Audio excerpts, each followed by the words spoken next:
ഈ 10,000 കോടി രൂപയോളം വേണം ഈ പുതിയ ക്ഷേമ പദ്ധതികൾ പ്രഖ്യാപിച്ചാണ്. അപ്പോൾ ഇത് കൊടുക്കാൻ പറ്റുന്ന വളരെ ആത്മവിശ്വാസത്തോടെ മുഖ്യമന്ത്രിയും പറയുന്നു, മിനിസ്റ്ററും പറയുന്നു.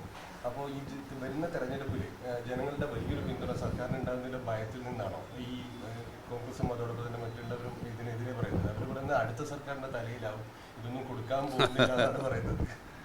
ഈ ആത്മവിശ്വാസത്തോടുകൂടി ബഹുമാനപ്പെട്ട മുഖ്യമന്ത്രി പറഞ്ഞു, ധനകാര്യ വകുപ്പ് മന്ത്രി എന്നല്ല ഞാനും പറഞ്ഞു, ഇത് സംബന്ധിച്ച് ചുമ്മാതെ ഒരു മാജിക്ക് പോലൊരു പ്രഖ്യാപനം നടത്താൻ പറ്റില്ല.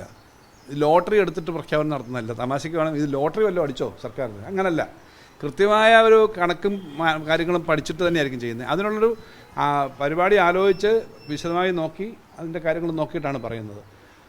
അത് ചെയ്യാൻ പറ്റുമെന്നുള്ളത് കൊണ്ട് തന്നെയാണ് അങ്ങനെ ആത്മവിശ്വാസത്തോടെ പറയുന്നത്. അടുത്ത തെരഞ്ഞെടുപ്പിൻ്റെ മേളിൽ ഈ ബർഡൻ ഉണ്ടാക്കാനാണെന്ന് ഇവർ പറയുന്നല്ലോ. അങ്ങനെ സാധാരണഗതി തെരഞ്ഞെടുപ്പിൻ്റെ സമയത്ത് നമ്മൾ ലാസ്റ്റിലെ മന്തിലാണ് പറയുന്നതെങ്കിൽ 2 മാസം മുമ്പ് പറയുന്നത് പറയും, 2-3 മാസത്തേക്കാണ് കൊടുക്കുന്നത്, അല്ലെങ്കിൽ 1 മാസത്തേക്കാണ് കൊടുക്കുന്നത്.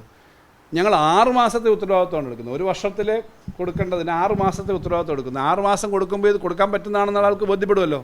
അല്ലെങ്കിൽ പറയുന്നത് ഒരു ഇലക്ഷൻ പ്രചരണമാണ്. പിന്നെ എന്തുകൊണ്ടാണ് ഇത് കൊടുക്കുന്നത്? ഞങ്ങൾ ജനങ്ങളോടുള്ള ഉത്തരവാദിത്വമാണ്, കൊടുക്കാനുള്ള ഉത്തരവാദിത്വം എന്ന നിലയിൽ തന്നെയാണ് ചെയ്യുന്നത്. രാജ്യത്ത് അതുകൊണ്ട് തന്നെയാണ് വലിയ വറുതിയും ബുദ്ധിമുട്ടും ഒന്നുമില്ലാതെ ജനങ്ങൾക്ക് സ്വസ്ഥമായി ജീവിക്കാൻ ഇവിടെ കഴിയുന്നത്.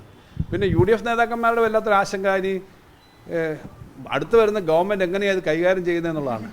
അതെന്തായാലും അടുത്ത് വരുന്ന ഗവൺമെൻറ് LDF ഗവൺമെൻറ് വരണമെന്നാണ് ഞങ്ങൾ ആഗ്രഹിക്കുന്നത്, ഞങ്ങൾ അഭ്യർത്ഥിക്കുന്നത്. ജനങ്ങളത് വിശ്വസിക്കും, പിന്തുണയ്ക്കുമെന്നാണ് ഞങ്ങൾ വിചാരിക്കുന്നത്. ജനങ്ങളാണ് നിശ്ചയിക്കേണ്ടത്. എന്നാലും LDF ഗവൺമെൻറ് ഇക്കാര്യത്തിനകത്ത് നല്ല ആത്മവിശ്വാസത്തോടെയാണ് ചെയ്യുന്നത്. അത് നടത്താൻ പറ്റും. കഴിഞ്ഞ തെരഞ്ഞെടുപ്പിൽ 5 വർഷം മുമ്പ് ഇതുപോലുള്ള ശമ്പള പരിഷ്കരണവും മറ്റു കാര്യങ്ങളൊക്കെ വന്നപ്പോൾ ഇതേപോലെ പറഞ്ഞു. ഞാൻ ധനകാര്യമന്ത്രിയായി ചുമതലയെടുക്കുന്ന സമയത്ത് തൊട്ട് മുമ്പത്തെ ഗവൺമെൻറ്റിനേക്കാളും വലിയ ബാധ്യത 30,000 കോടിയിലധികമാണ് ആ വർഷത്തെ സ്പെൻഡിങ് വന്നു. 30,000-35,000 കോടി വരെ വന്നു.